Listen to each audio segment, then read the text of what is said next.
mensaje en esta noche, el plato fuerte por el cual hemos venido también.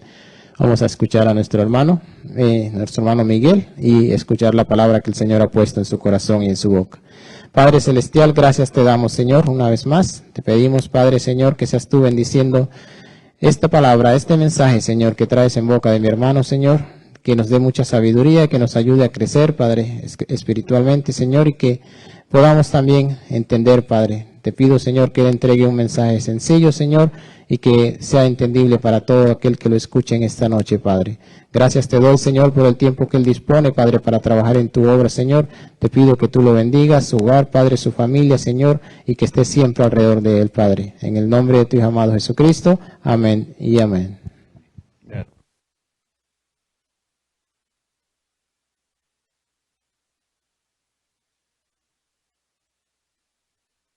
Hermanos, sí, un poquito más para allá. ¿Aquí? Sí, listo, gracias. Bueno, muy buenas noches a todos los... no, está muy cortico ese es nuestro Manos Libres. Bueno, lo subo un poquito. ¿Allá me escuchan un poquito mejor? Listo. Muy buenas noches a todos los hermanos, a los que nos están viendo en este momento, también en vivo, a todos los hermanos que están acá y a todos los que nos están viendo en diferido. La paz del Padre esté con todos ustedes. Bueno, hermanos, hoy tenemos un mensaje muy interesante. Este mensaje se llama 7000 rodillas. 7000 rodillas. Bueno, va a ser bastante interesante y vamos a ver de dónde salió esto. Este mensaje busca hacer un análisis a nivel personal, que cada uno de nosotros hagamos un análisis si somos o no somos idólatras, si pertenecemos o no pertenecemos a este mundo de la idolatría como lo fue el antiguo pueblo de Israel. Entonces vamos a hacer una lectura pequeña de Oseas 4:6. Dice, la palabra de Dios la leemos en nombre del Padre, del Hijo y del Espíritu Santo. Mi pueblo fue destruido porque le faltó conocimiento. Por cuanto desechaste el conocimiento, yo te echaré del sacerdocio, y porque olvidaste la ley de tu Dios, también yo me olvidaré de tus hijos. Entonces es bastante claro esto y vamos a orar. Amado Padre, Señor, te pedimos en este momento que tu presencia, Señor, haga presencia en este lugar, Señor, que tu Espíritu, Señor, se mueva en nosotros y nos dé la claridad sobre este tema que vamos a hablar, Señor. Tú conoces, amado Padre, Señor, lo que has puesto en nuestros corazones, Señor, y te pedimos que este conocimiento que hoy nos entregas se haga mella en nuestro corazón, Señor, y pueda germinar como tiene que hacerlo, Señor. Agradecemos por este día, Señor, agradecemos por este mensaje, y todo eso lo dejamos en nombre de tu amado Hijo Jesucristo. Amén. Bueno, entonces acá lo que ustedes están viendo en pantalla es un mapa de lo que era el antiguo Israel. Y bueno, vamos a indagar un poquito de a dónde salen esas 7000 rodillas y qué significan y qué tienen que ver con este mensaje.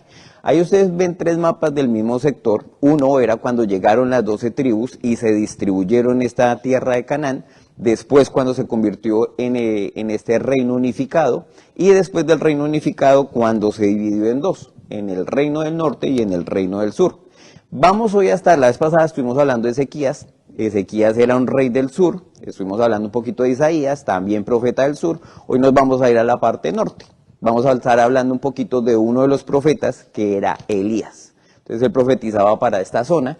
Y en esta gráfica vemos, por ejemplo, acá el Reino Unido, ¿cierto? El reino dividido, el reino de Judá. Y aquí en esta parte está Elías. Prácticamente después de Samuel fue este profeta, Elías. Y la vez pasada estuvimos hablando, fue de Isaías. Isaías está más o menos por acá y Ezequías por acá como rey de los reyes del sur de Judá. Creo que este es algo que nos ayuda un poquito como a sintonizarnos en qué momento estamos histórico y geográfico. Bueno. ¿Qué historia hay? Pues un poquito hablamos de esto ayer con los jóvenes y vamos a les voy a narrar un poquito una historia que está en Primera de Reyes 17, 18 y 19, que hablamos ayer un poquito con los jóvenes, y era esto de Elías, cuando Elías prácticamente convoca a todos estos sacerdotes de Baal y de Acera, y les dice, bueno, vamos a mirar realmente quién es el Dios verdadero. Entonces, prácticamente lo que se hacen es que hay dos bueyes, se dan dos bueyes, uno para estos falsos profetas, otro para Elías, y dicen, bueno, ustedes van a ofrendar van a hacer esa ofrenda, lo cortan, lo ponen sobre el leño, y dice, bueno, y no le van a prender fuego. El primero que se prenda fuego es el Dios verdadero. ¿Sí? Ya llevaban más o menos de 3 años de sequía cuando esto estaba ocurriendo. Entonces es bien interesante porque empiezan estos sacerdotes a cantar, a orar, a clamar a los Baales y no les respondían. Y empezó ya a hacerse tarde. Y Elías se les burlaba y les decía, bueno, ¿será que su Dios no los escucha? ¿Será que tienen que gritar más fuerte? Y estos sacerdotes, ¿qué hicieron? Que también era una costumbre, empezaron a cortarse. Entonces utilizaban cuchillos y derramaban su sangre sobre eso para que los dioses, los Baales los escucharan. Pero nada ocurrió. Entonces él dijo, bueno, ahora ya me toca el turno y les voy a demostrar quién es el Dios verdadero. Entonces él reúne 12 piedras que simbolizan estas 12 tribus, las pone, hace también el sacrificio de este buey, lo pone sobre estas piedras y les dice, ¿sabe que lo vamos a hacer más difícil? Más difícil para que ustedes se den cuenta y para que el pueblo se dé cuenta quién es el Dios verdadero. Échenle agua a eso. Y trajeron 4 cántaros, mojaron eso, y dijo, échenle otros 4. Y después de esos 4, dijo, échenle otros 4.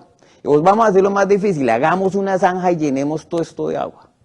Después de que todo eso estaba mojado, realmente empapado, él les dijo, bueno, ahora sí llegó la hora de la verdad. Hizo un clamor sencillo, Elías, le dijo, Padre, manifiéstate sobre esto, cae fuego del cielo, que es esta imagen que ustedes están viendo, de pronto cae este fuego, no solamente se consume el sacrificio, sino que consume la leña, las piedras y el agua la evapora, mostrando así quién era el poder y quién era el Dios de dioses, supremo sobre todas las naciones. Eso no dejaba duda alguna de quién era el Dios verdadero.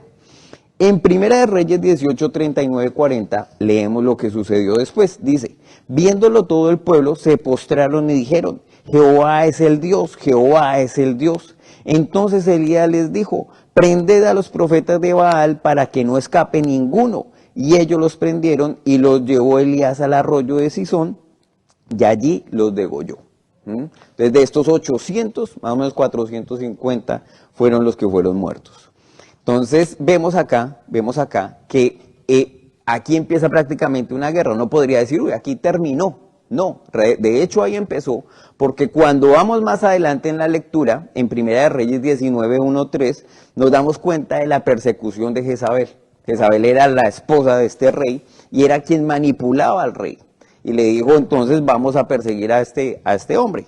Entonces este hombre, este profeta, Elías, tiene que huir. Y recordemos que él era de la zona del norte, él tiene que pasar de Jezreel, él estaba en el Monte Carmelo, todo esto ocurre en el Monte Carmelo, que es más o menos por la zona de acá, baja hasta Jezreel, baja hasta Samaria, sigue huyendo más hacia el sur. En Berseba, ahí ven que era un acompañante, el que andaba con él, con este profeta, le dice, usted quédese acá porque esto se va a poner feo, más bien quédese en esta región y yo sigo bajando. El profeta sigue bajando y ya en su cansancio y todo, digamos que en este momento, porque Jezabel le había dicho que ella juraba que al otro día prácticamente la cabeza de Elías iba a rodar, así como habían rodado las cabezas de los profetas, de ella, que trabajaban para ella, ¿no?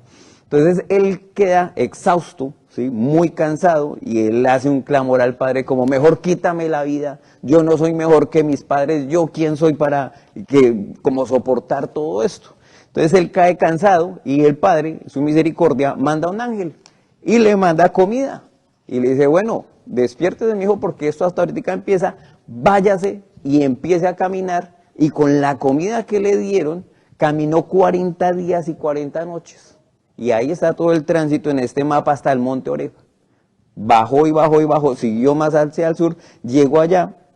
Y ahí viene cuando Dios habla directamente con Elías. Y ocurren unos acontecimientos muy interesantes, que viene un viento súper fuerte que describe la palabra que incluso rompía las rocas. Pero ahí no se encontraba Dios. Y después de este viento venía un terremoto súper fuerte, movía la tierra y todo, y ahí no venía Dios, ahí no venía el mensaje. Y después viene un fuego súper abrasador, pero tampoco ahí estaba Dios. Finalmente viene un silbo apacible y ahí se encontraba la presencia de Dios. Y en este punto es cuando Dios habla con él y veamos qué le dice. En Primera de Reyes 19, 15, 18 dice lo siguiente.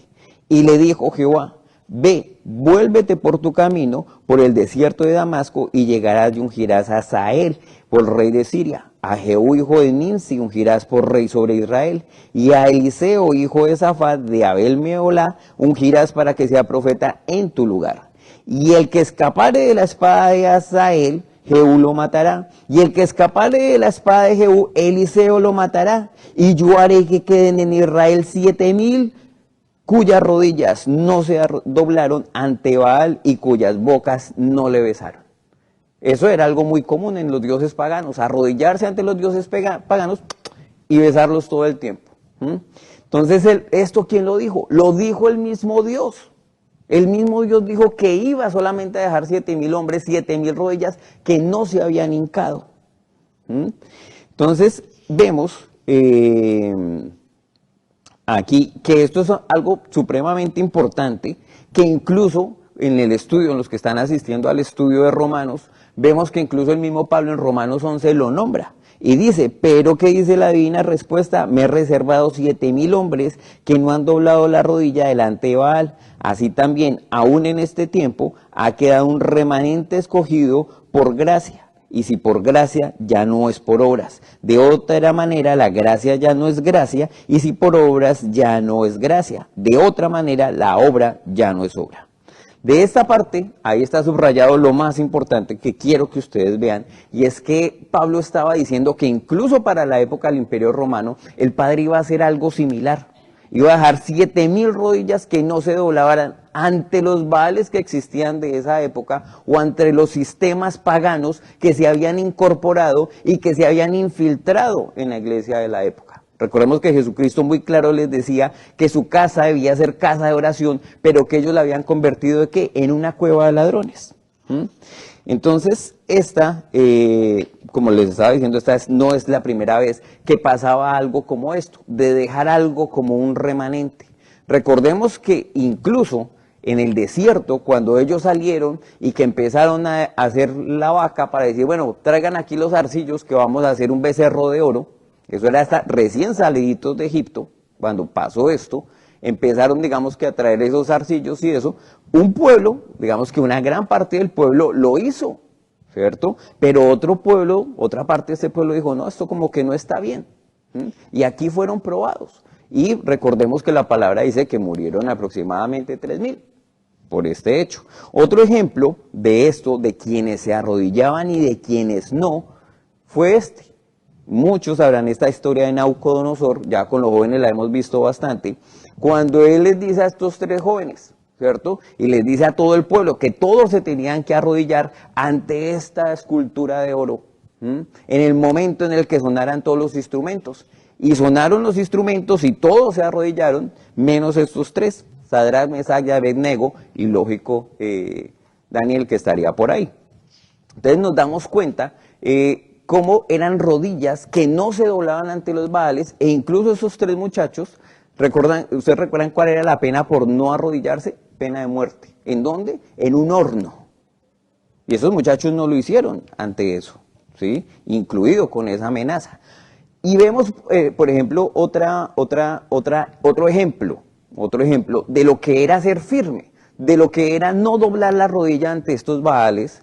Y era, por ejemplo, Ezequías. Lo vimos la vez pasada, como es nuestros reyes, que incluso a pesar de que su padre era un pagano, a pesar de que su padre había quemado a sus hermanos en el fuego, a pesar de todo esto, él dijo, yo quiero seguir al Dios verdadero. Desde niño se dedicó a conocer, desde niño se dedicó a estudiar.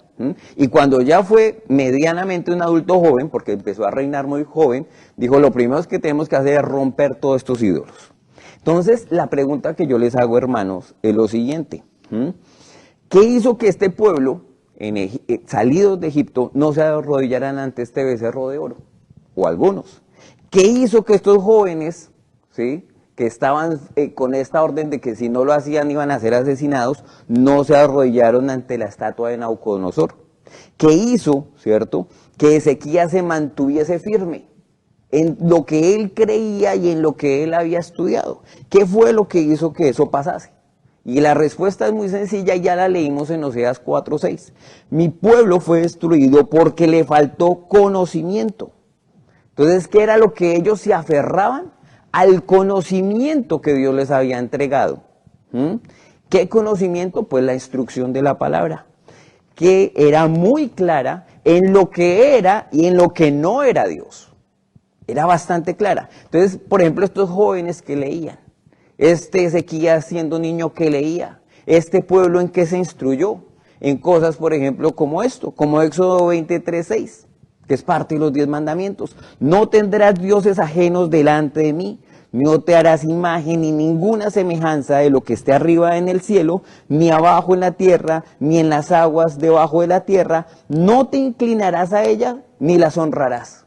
Honrar es entrar en una fiesta para ellas, hacerse partícipe de estas fiestas. Dice ahí, porque yo soy Jehová tu Dios, fuerte, celoso, que visito la maldad de los padres sobre los hijos hasta la tercera y cuarta generación de los que me aborrecen, y hago misericordia a millares a los que me aman y guardan mis mandamientos. Más adelante, en el mismo Éxodo 23 nos dice, no te inclinarás a sus dioses, ni los servirás, ni harás como ellos hacen. Antes los destruirás del todo y quebrarás totalmente sus estatuas. Era entendible que Ezequías había leído esto. Mas a Jehová vuestro Dios serviréis, y él bendecirá tu pan y tus aguas. Y yo quitaré toda enfermedad de en medio de ti. No habrá mujer que aborte, ni estéril en tu tierra, y yo completaré el número de tus días. Yo enviaré mi terror delante de ti y consternaré a todo el pueblo donde entres y te daré la cerviz de todos tus enemigos. El cuello, iba a poner el cuello de todos los enemigos. Entonces veamos que aquí hay algo muy interesante. Ahí en rojito la segunda parte dice, yo quitaré toda enfermedad en medio de ti, si no eran idólatras. En Deuteronomio 4, hablando de esta idolatría, nos dice lo siguiente, 4, 15, 24. Dice, guardad pues mucho vuestras almas, pues ninguna figura viste el día que Jehová habló con vosotros de en medio del fuego, para que no os corrompáis y hagáis para vosotros escultura. Vean esto en rojo, que quiero que esto lo memoricen. ¿No vieron? Imagen de figura alguna, efigie de varón o hembra. No se tenía que hacer eso. Figura de animal alguno que está en la tierra, figura de ave alguna alada que vuele por el aire, figura de ningún animal que se arrastre sobre la tierra, figura de pez alguno que haya en el agua debajo de la tierra, no sea que alces tus ojos al cielo y viendo el sol y la luna y las estrellas y todo el ejército del cielo seas impulsado y te inclines a ellos y les sirvas. Sigue diciendo la palabra, porque Jehová tu Dios los ha concebido a todos los pueblos debajo de todos los cielos. Pero a vosotros Jehová os tomó y os ha sacado del horno de hierro de Egipto para que seáis el pueblo de su heredad como en este día. Jehová se enojó contra mí. ¿Hay quien está hablando? Directamente Moisés. Dice, se enojó directamente contra mí por causa de vosotros. Y juró que yo no pasaría el Jordán ni entraría en la buena tierra que Jehová tu Dios te da por heredad. Así que yo voy a morir en esta tierra y no pasaré el Jordán, mas vosotros pasaréis y poseeréis aquella buena tierra. Guardaos, no os olvidéis del pacto de Jehová vuestro Dios que él estableció con vosotros, y no os hagáis escultura o imagen de ninguna cosa que Jehová tu Dios te ha prohibido, porque Jehová tu Dios es fuego consumidor, Dios celoso. Ahora cuando leemos nuevamente Oseas 4:6, entendemos que ese conocimiento en el que fueron instruidos estos jóvenes era entender esto, que a simple vista parece algo que sencillo, ¿cierto? A simple vista uno dice, bueno, pues es que esto es más sencillo, no canta un gallo, o más claro, no canta un gallo. Entonces veamos que ese conocimiento radicaba en el hecho de diferenciar, ¿cierto? Y era diferenciar cosas que parecen iguales, pero que no lo son. Era el hecho de diferenciar los ídolos del Dios verdadero. Y eso lo traía que el conocimiento de la palabra. Por ejemplo, ahí tienen una imagen donde hay 2 leones, pero uno representa al león del Judá y el otro al león rugiente. Entonces esto era, y son 2 cosas totalmente opuestas. Uno representa a Jesucristo y el otro representa a Satanás. Entonces el conocimiento de la palabra, el escudriñar la palabra, nos lleva a diferenciar ese tipo de cosas. Entonces de esta manera podemos decir, ¿cierto? Y vamos a tratar de responder la pregunta, ¿por qué este pueblo era tan idólatra si es que todo estaba tan claro? ¿Cuál era por qué no podían hacer la diferencia entre esto? Veamos qué es idolatría. Empecemos desde lo más básico. Es la adoración de un ídolo como si fuera un dios. Tenemos más abajito, adoración de algo o alguien que no sea Dios como si lo fuera. Esta es la base de lo que es la idolatría. Digamos que en su parte semántica, cuando vamos a analizar, dice, la palabra idolatría proviene de la apología de las palabras griegas idolatría, que es imagen y figura, y latris, que es devoto, adoración, y el latrón, que es tributo. Entonces era dar tributo, hacer fiesta, adorar algo, inclinarme ante algo, venerar algo que no era Dios. Aquí, por ejemplo, tienen ustedes una imagen de una casa, pero tienen una escultura que es una figura de una casa, pero también tienen una semejanza de una casa. ¿Por qué? Porque reúnen los componentes principales que es una casa, una puerta, una ventana y un techo y unas paredes. Entonces, en reunir esos componentes principales era lo que era una semejanza. Y Dios dice, no se haga ninguna semejanza de una interpretación de lo que soy yo, ¿sí? Y me reduzcan a una figura de un animal o a una figura de lo que ustedes ven en el cielo o en la tierra o eso. ¿Qué pasaba con este pueblo? Que como eran tantos dioses, ¿cierto? Y cada vez que ellos iban a entrar a una nación había un dios diferente. Estas naciones lo que hacían era fusionar las deidades. Entonces, si por ejemplo uno tenía cara de águila y el otro tenía un aspecto de león, los fusionaban, ¿sí? Esto es un grifo, le llaman así a este ser mitológico. Y ahí ustedes tienen una semejanza, que es como un icono de un grifo. Ahora pensemos un poco en este pobre pueblo de Israel, 400 años en Egipto antes de salir. Expuestos 400 años a esta cantidad de ídolos en las paredes, por todo lado. ¿Ustedes han escuchado que el que anda entre la miel algo se le pega? Bueno, pues fue un pueblo que estuvo 400 años metido entre dioses de Egipto.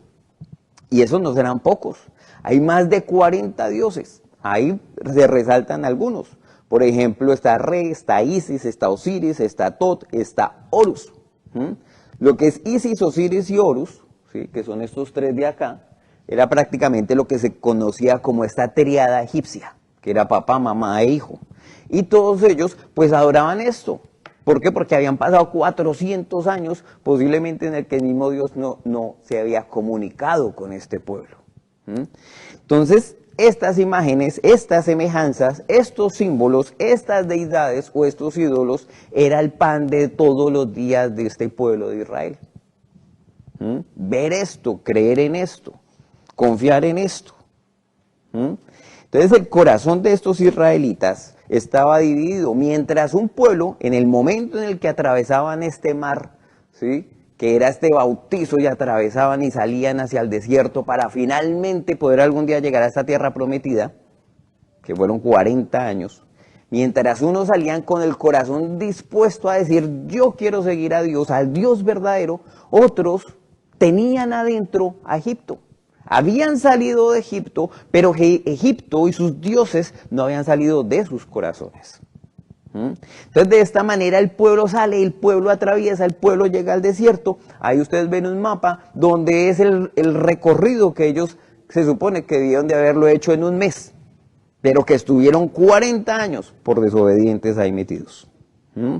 Y apenas ellos empiezan a entrar a ese desierto, ya el Padre lo conocía sus corazones tan duros y les deja una advertencia. Veamos esta advertencia que es durísima para este pueblo. En Deuteronomio 18, 9, 14.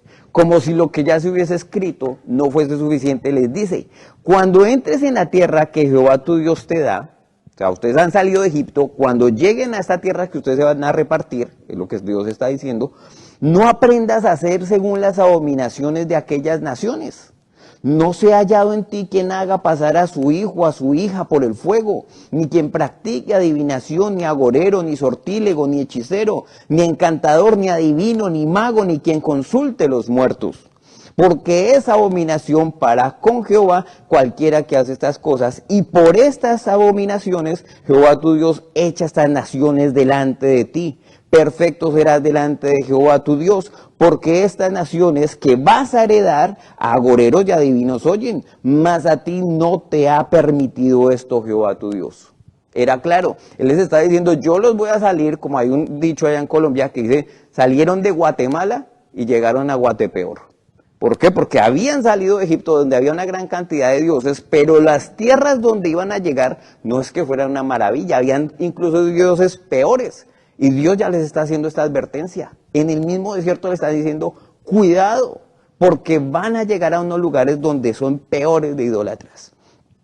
Y veamos que este pueblo no era, o sea, digamos que no fue muy fuerte, no fueron de unas rodillas firmes, no, ellos ante cualquier dios que encontraban, allá se arrodillaban, allá le servían, allá festejaban sus fiestas de estos dioses. Cuando ellos entraron a esta tierra prometida, después de 40 años en el desierto, recordemos que esta tierra ya estaba habitada por gigantes, por descendientes, ¿cierto?, de estas naciones. Los jebeos, ¿cierto?, los jebuseos, los amorreos, los hititas, los filisteos, los moabitas, los edomitas, los amonitas, los cananeos. Y cada uno tenía mínimo sus 6, 7 dioses a los que servían. Ante estos estaban exponiendo esas tribus de Israel, esas 12 tribus. Y cuando ellos entran en esta nación, ¿qué misión era la que tenían? Que Dios les había dicho, sáquenlos. No me los dejen en esa tierra. ¿Por qué? Porque ellos me los van a contaminar. Eso era radical, no era una opción. Pero ¿qué hizo este pueblo que era tan obediente? Pues este pueblo que era tan obediente, lo que hizo fue que los hizo cobrador de tributos. Les dijo, bueno, ustedes páguenme y se quedan en la tierra. Páguenme. ¿Sí? Y se mezclaron los hijos con las hijas y se mezclaron entre estas naciones. Estas son parte de las 12 tribus. Hoy vamos a analizar, cuando ellos entran a estas tierras, parte de este mensaje es analizar ante qué dioses fueron expuestos. Entonces tenemos, por ejemplo, a Quemos. Quemos, ustedes han escuchado la palabra quemar, voy a quemar esto, voy a quemar esto. La palabra quemar viene de este dios, de Quemos. ¿Por qué? Porque se le ofrecían cosas quemadas.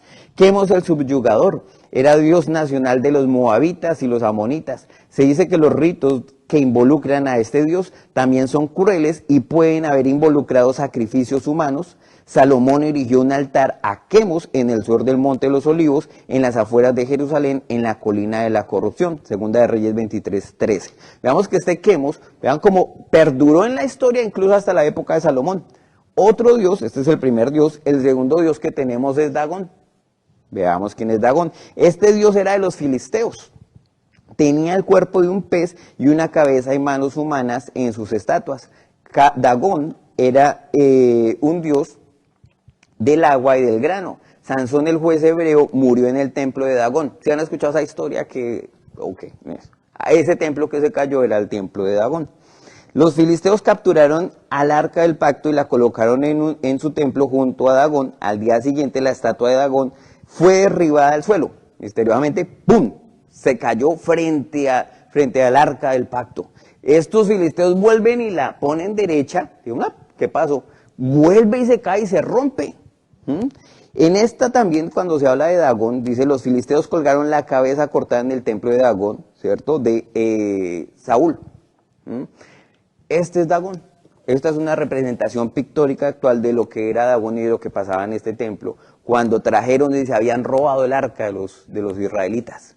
Estos dioses paganos no podían mantenerse en pie y caían ante la presencia del Dios verdadero.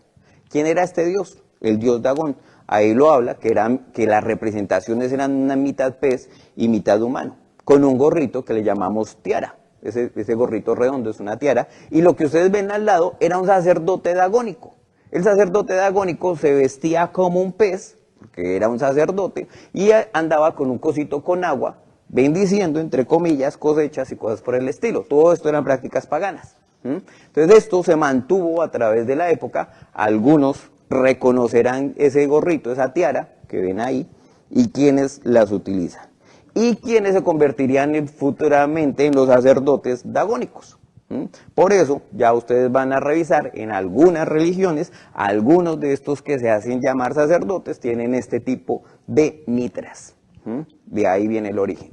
Otro de los dioses paganos a los que ellos se enfrentaron, y bueno, que no hubo una enfrentación como tal, porque más bien se adaptaron y adoptaron estos dioses, es el dios de Renfán. De este dios muy pocas imágenes hay, ¿sí? Pero se habla que era caracterizado por una estrella. Dice, una deidad pagana adorada por los israelitas en el desierto. Eso está en Hechos 7, 37, 50. Es probablemente un nombre por Kinun o Saturno. Eso está en Amos 5, 26. Antes también llevabais el tabernáculo de vuestro Moloch y Kiun, ídolos de la estrella de vuestros dioses que os hicisteis. En el anterior estudio hablamos que cuando Esteban lo iban a apedrear, ¿sí?, que fueron estos judíos, él le sacó a relucir el hecho que ellos adoraban a este dios Renfán.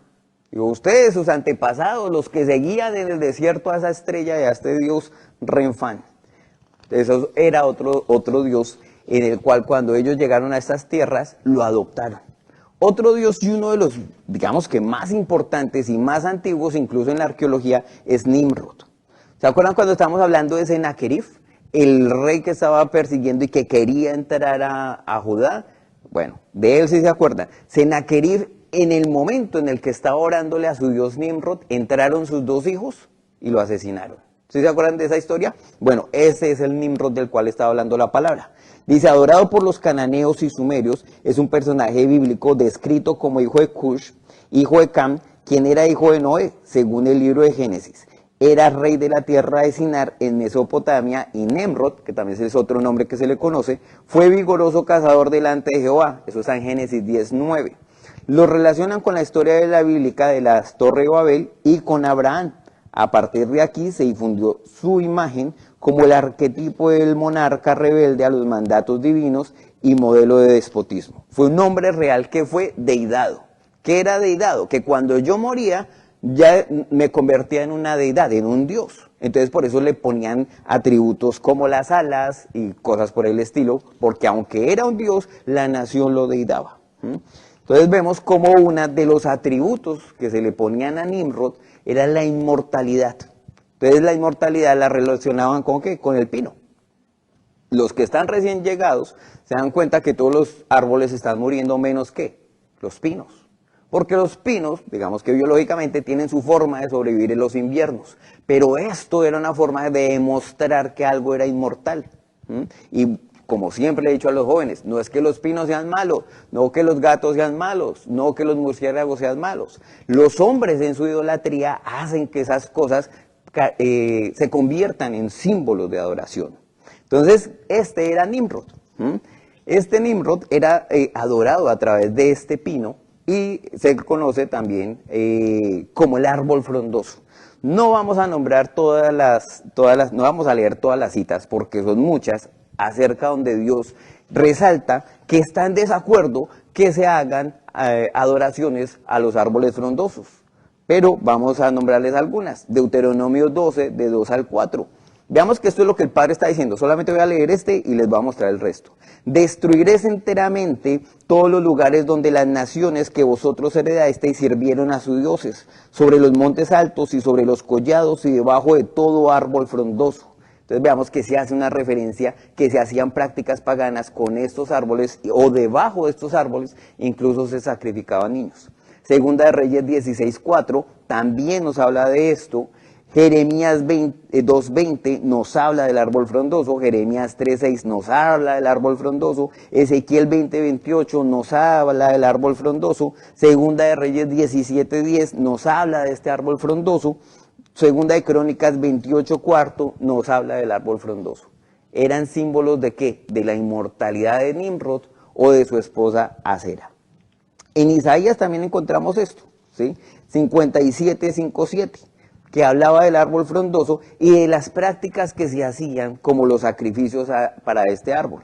Primera de Reyes 14:23 nos dice, porque ellos también se edificaron lugares altos, estatuas e imágenes de acera, en todo collado alto y debajo de todo árbol frondoso. ¿Quién era Acera? pues Acera estaba ligada a toda esta trinidad pagana. Entonces era la mujer de esta trinidad pagana, que también se le conoce como el nombre de Astoret, Artemisa, también llamada Astartet o Astoret, Acera, la reina de los cielos. Hasta el día de hoy se aparece en algunas partes, pintada en una pared, dice, hijitos míos, yo soy la reina del cielo, y mucha gente va y se le arrodilla. Diosa madre también se le conocía. Esta diosa de los cananeos estaba relacionada con la fertilidad y la maternidad. La adoración de Astoret era fuerte en Sidón, a veces llamada consorte o compañera de Baal. En la siguiente imagen ustedes se dan cuenta, y eso lo vimos un poco con los jóvenes, cómo el árbol de Nimrod estaba relacionado con las imágenes de Acera. Y esta estatuilla que ustedes ven ahí es la imagen de Acera, con su hijo Tamus. El profeta Jeremías, incluso, el profeta Jeremías es Antiguo Testamento, no había nacido Miriam, la madre de Jesucristo, y ya hablaba de alguien llamado, una deidad demoníaca llamada la reina del cielo. Eso lo leemos en Jeremías 7, 18, dice, los hijos recogen la leña, los padres encienden el fuego y las mujeres amasan la masa para hacer tortas a la reina del cielo, para hacer ofrendas a dioses ajenos, para provocarme a ira. Eso es lo que Dios estaba diciendo. Ustedes con su idolatría de esta reina del cielo me provocan a ira. Con todos esos baales me provocan a ira. ¿Qué pasó? Que este modelo de la reina del cielo, que era una mujer en su regazo con un niño, dándole seno, se distribuyó por muchas naciones. Y a la nación que llegaba recibía un nombre distinto. Posiblemente nosotros estamos muy familiarizados con el número 12. ¿Por qué? Porque la Iglesia Católica en su sincretismo lo que hizo fue que cristianizó todo lo pagano. Cristianizó todo lo pagano. Además, recordemos que la palabra también nos decía acerca de las semejanzas. ¿Qué era la semejanza de Acera? Habían cosas que también eran como las agujas de la reina del cielo, o las agujas de Acera. Las palomas también eran una semejanza, los búhos eran una semejanza. Y más allá, los conejos por la época de la fertilidad, los que han trabajado con cunicultura, con conejitos, saben que se reproducen mucho. Los huevos también era un símbolo de fertilidad y todo esto se le atribuía a esta diosa o a este demonio que también se llamaba la reina del cielo. Tenemos otro dios pagano que era Tamus, que era este niño. Era una divinidad babilónica, conocida en el antiguo Egipto como Horus. Divinidad babilónica, consorte de Inanna, es el dios pastor de la fertilidad, también Talmus entre los semitas y Adonis para los fenicios y sirios. En el panteón sumerio recibía el nombre de Dumuzi y era llamado el pastor, relacionado con Nimrod. Ya fuese porque se le atribuía que Nimrod era su padre o porque se había fusionado con Nimrod. En Ezequiel leemos lo siguiente: y me llevó a la entrada de la puerta de la casa de Jehová, que está al norte, o sea, quien llevó al profeta para que mirara lo que iba a ver. Dice, y he aquí mujeres que estaban allí sentadas endechando a Tamuz. Una de las prácticas era que llorarle a estos ídolos. Y eso era endechar. Y endechaban a Tamuz. Entonces, esto es una tríada pagana. ¿Sí? Que era un padre, una madre y un hijo.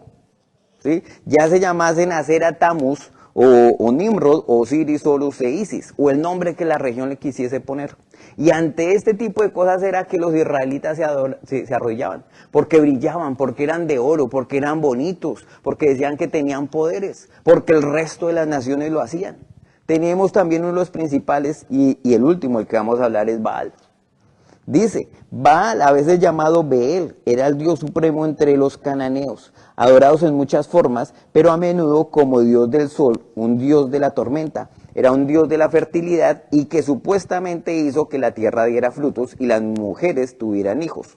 Los ritos relacionados con el culto a Baal incluían la prostitución de culto y a veces el sacrificio humano.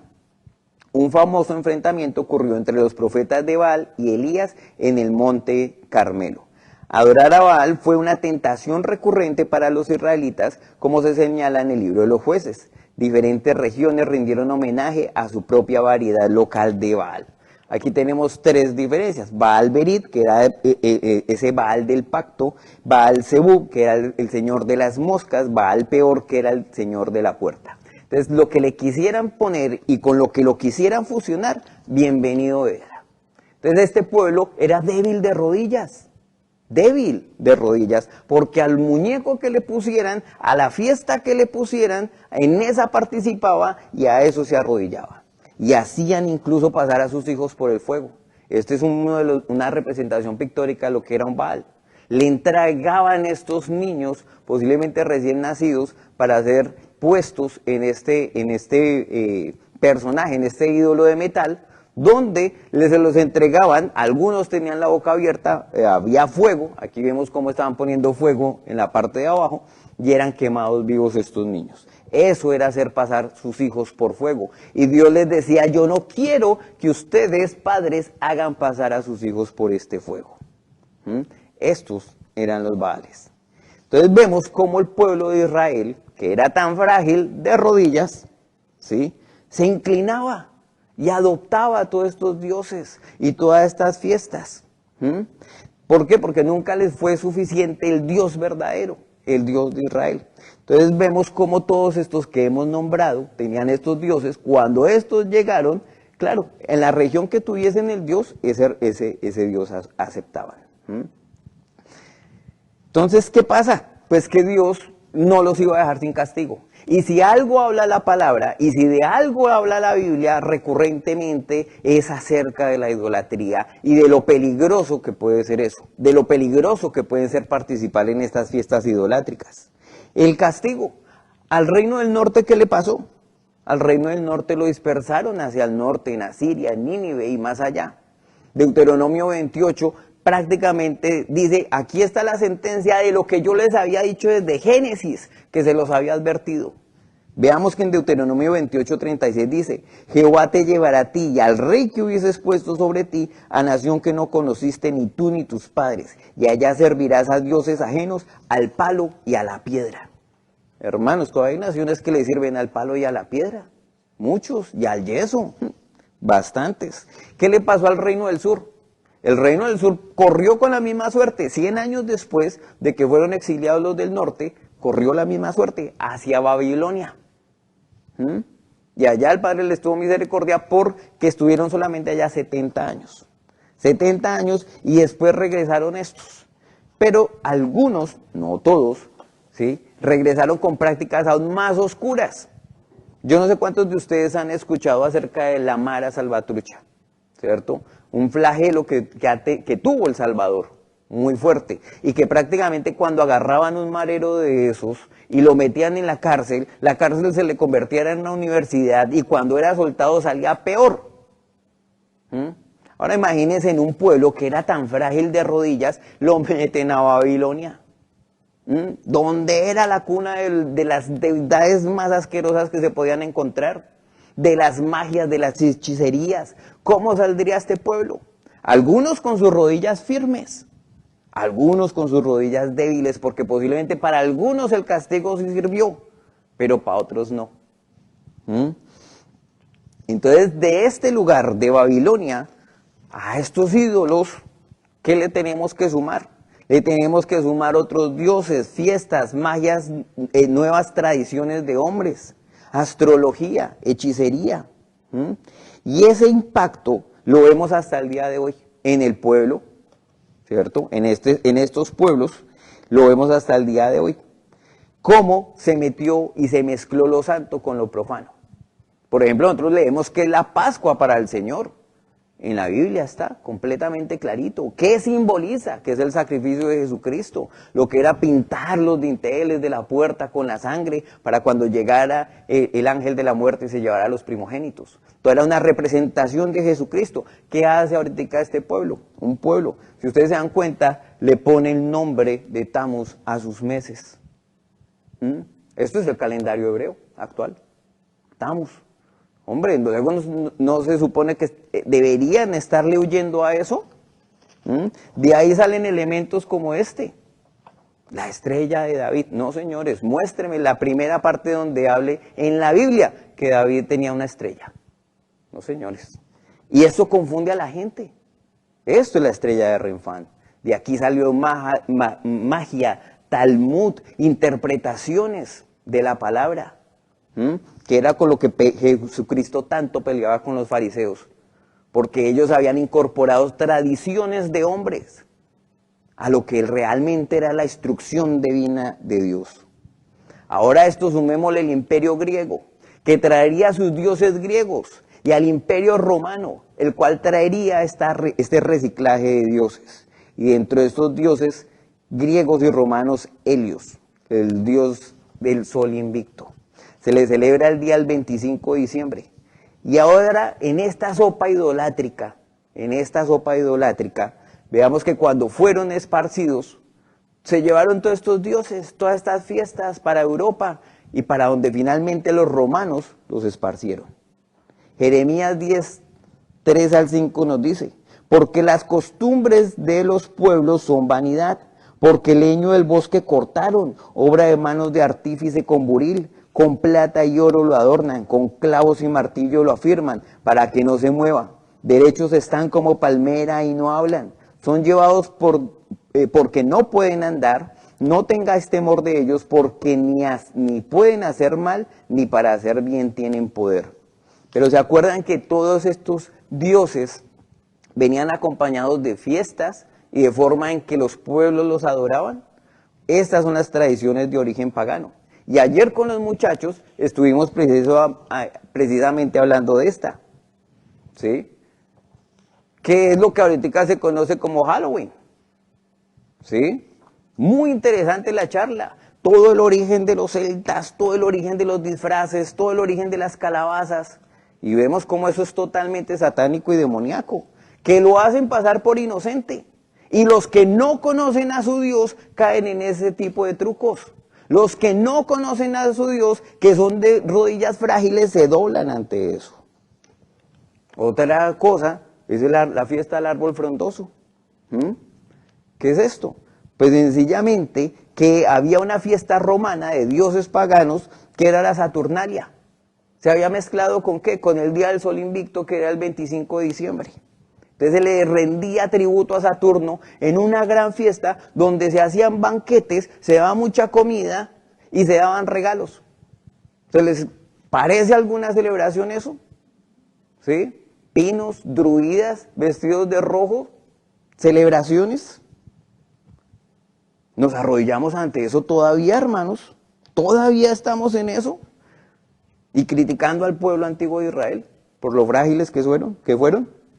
El origen del árbol de Navidad. El moderno árbol de Navidad se originó en Alemania, pero los germanos lo obtuvieron de los romanos, quienes lo obtuvieron de los babilonios y los egipcios. La Biblia prohíbe poner árbol de Navidad. Ahí están las citas bíblicas, hermanos. Eso era el dichoso árbol frondoso. ¿Todavía nos arrodillamos ante eso? Deuteronomio 16:21 dice: no plantarás ningún árbol para acera cerca del altar de Jehová tu Dios, que tú te habrás hecho. Ahora añadémosle otras fiestas, como la fiesta de Ishtar.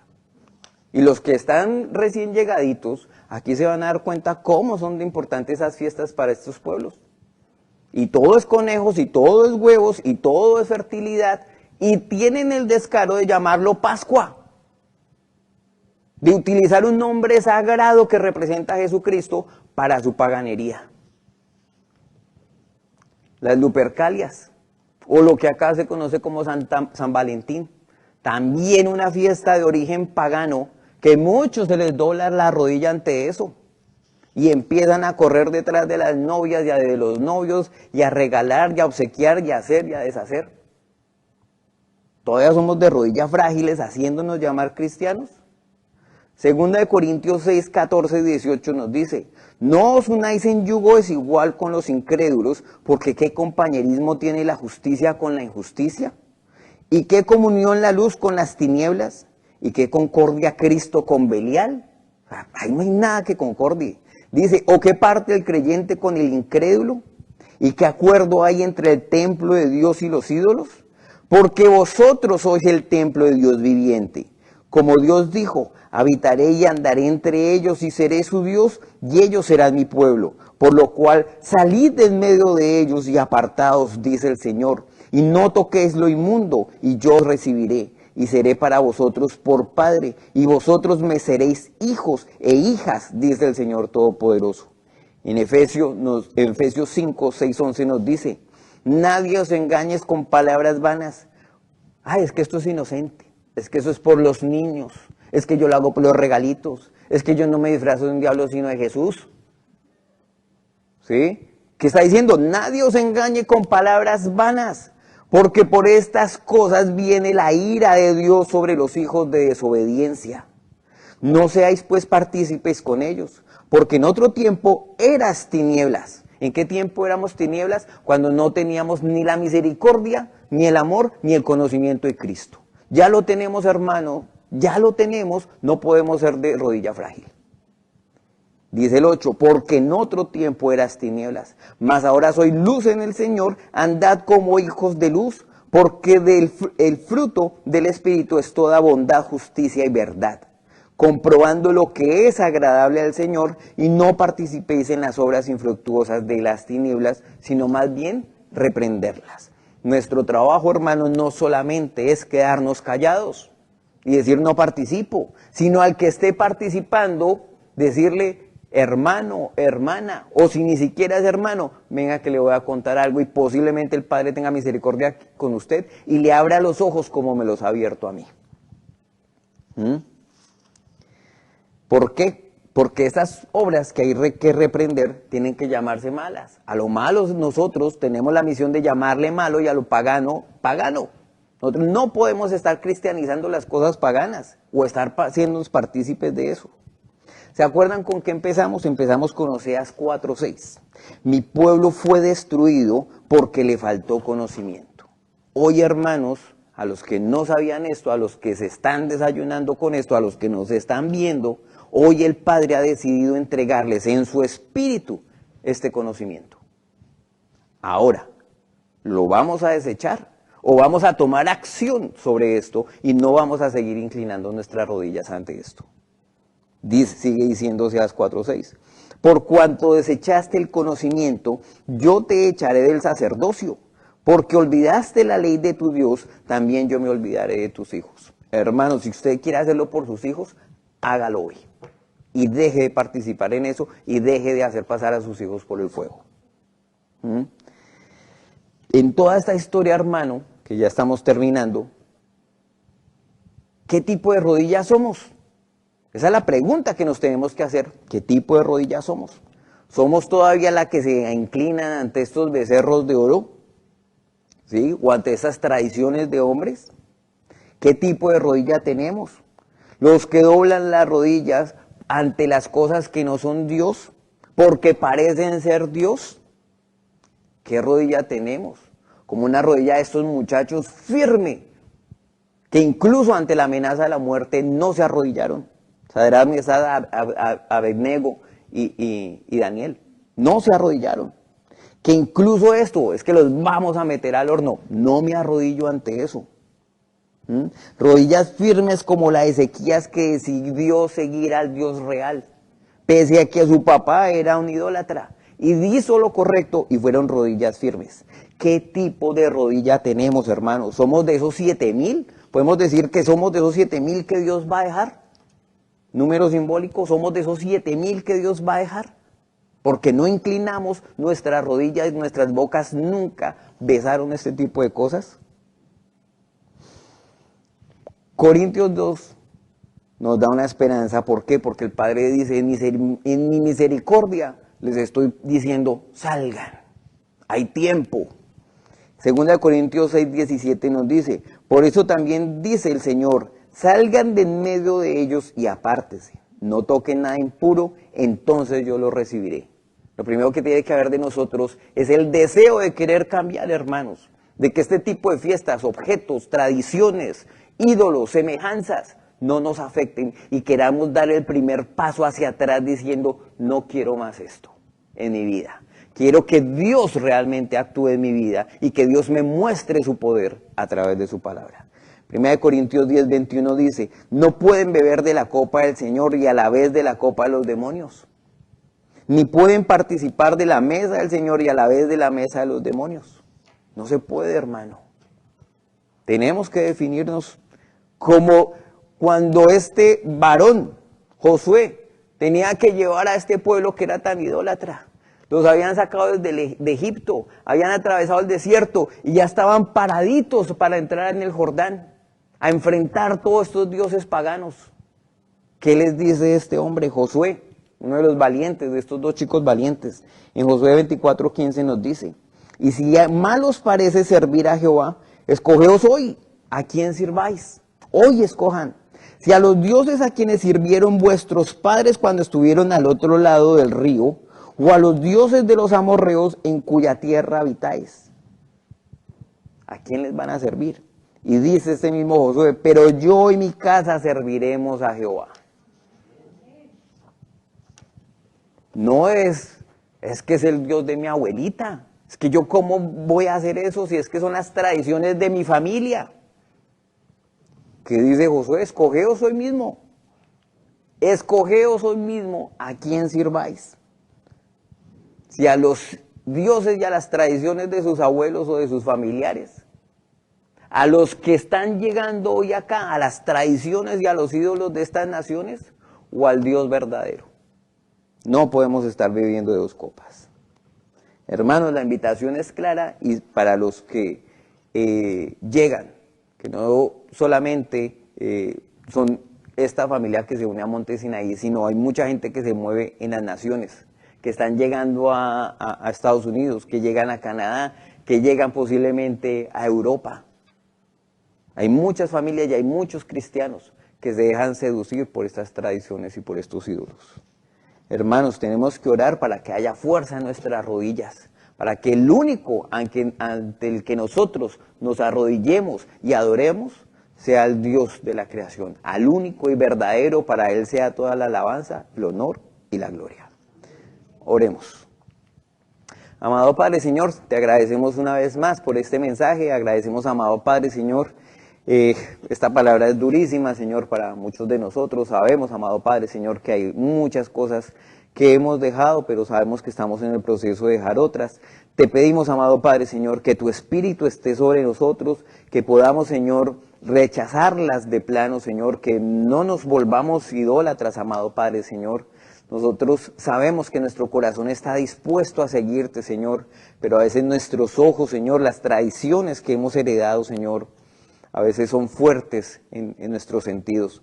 Te pedimos, amado Padre, Señor, que perdones, amado Padre, si hemos nosotros caído ante esto, Señor, si hemos hecho que nuestros hijos caigan ante esto, Señor. Te pedimos perdón si hemos participado en alguna cosa de estas, amado Padre. Tú sabes, Señor, que fue en ignorancia. Te agradecemos, amado Padre, que hoy regalas este conocimiento, Señor, que tu Espíritu está vivo, Señor, en nosotros y nos redarguye y nos muestra que es la verdad, Señor. Te pedimos, amado Padre, que no te alejes de nosotros, que nos ayudes a otros a instruirlos en verdad, que nos ayudes a nosotros, amado Padre, a llevar a nuestros familiares, a los que están en oscuridad todavía, a tu luz. Agradecemos por este día, agradecemos por tu inmensa misericordia, Señor.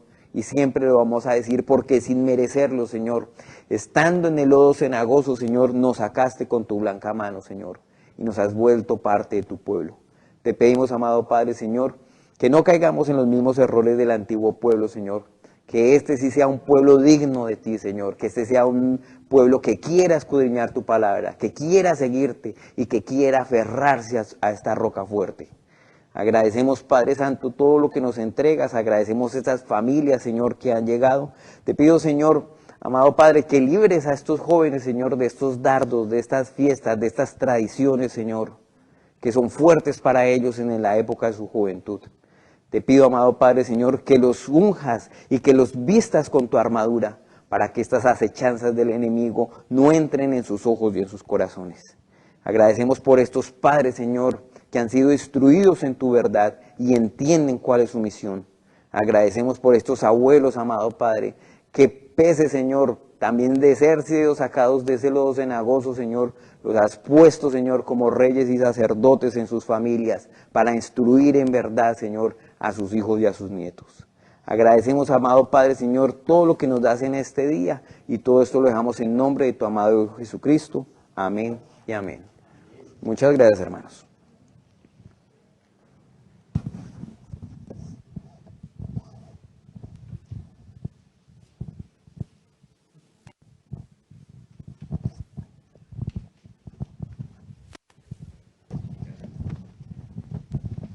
Gracias.